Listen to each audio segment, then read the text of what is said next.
Y Brasil eligió ayer a su presidente. Claro que ninguno de los candidatos logró obtener la mayoría necesaria para poder pasar en primera vuelta. Sin embargo, algunos números terminaron impactando. Jair Bolsonaro, el candidato de la ultraderecha, logró un puntaje, si se quiera, bastante importante, sobre todo en relación a su segundo, a Fernando Haddad. Hablamos del candidato directamente de Lula. María Cecilia Caro, especialista en relaciones internacionales, está con nosotros. Bienvenida. Muchas gracias por la invitación. ¿Se esperaba esa diferencia tan cuantiosa entre un candidato y el otro?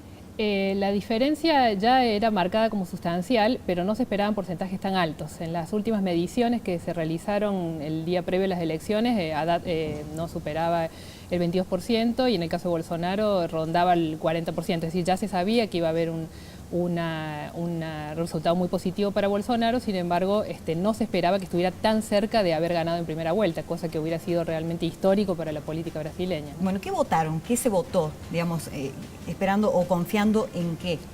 En el caso de Bolsonaro, ¿no? Particularmente. En el caso de Bolsonaro hubo una campaña fuertemente centrada en varias variables en realidad, pero un voto fundamentalmente anti-PT, o sea, anti-Partido de los Trabajadores, al cual se lo responsabiliza de la crisis obviamente económica y sobre todo de la descomposición del sistema político a raíz de los tremendos casos de corrupción que en realidad salpican absolutamente todo el espectro político, por una parte, y por supuesto también ha logrado canalizar una serie de emociones y de sentimientos que estaban presentes obviamente en la sociedad brasileña y que tiene que ver con un sector muy importante del conservadurismo, vinculado, ¿no es cierto?, a los sectores evangélicos por una parte, al ejército por otra, o a las Fuerzas Armadas, ya que se manifiesta abiertamente como un candidato, ¿no es cierto?, fue votar armado inclusive, ¿no? Exacto, proclive en sí a reivindicar, ¿no es cierto?, la dictadura, la tortura, la necesidad de eliminar las restricciones a la aportación de armas, entre otras cosas.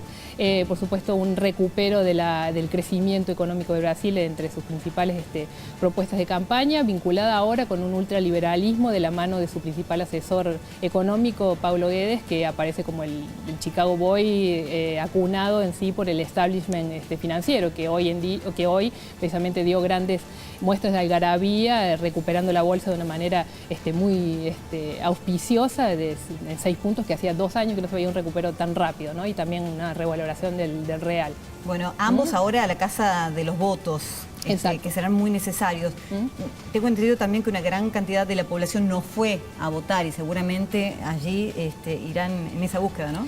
Un 20% de abstención, pero aparte cerca de un 8% de votos anulados o en blanco, es decir que ahí hay un porcentaje importante de votos para ir a la casa, pero sin duda el que más difícil la tiene es Haddad, porque tiene que, por un lado, recuperar la diferencia de votos a favor de Lula, que había tenido en las últimas encuestas, que era de hecho el candidato más votado, con cerca de un 39%, Haddad sacó menos de 10 puntos, o sea, 10 puntos menos, lo cual significa que ahí hay un porcentaje de gente que estaba dispuesta a votar a Lula y que no se trasvasó a la figura de Haddad. Y por otro lado, en realidad despegarse de Lula para aparecer como un candidato de centro, para lograr en realidad los votos de la centro-izquierda y de aquellos sectores más de centro que ven en el PT el principal responsable de todos los males del Brasil, ¿no? Es decir, que su labor es realmente titánica.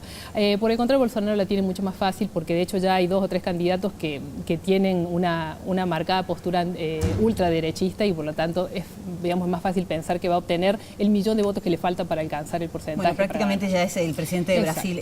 Que sea elegido Bolsonaro, esto implica que en la Argentina, por ejemplo, Cristina Fernández no tendría ninguna posibilidad de ser nuevamente elegida presidente, digo, si esto se repitiera, ¿no? Y teniendo en cuenta los lineamientos que tienen. Claro, es un golpe sin duda a sus expectativas presidenciales.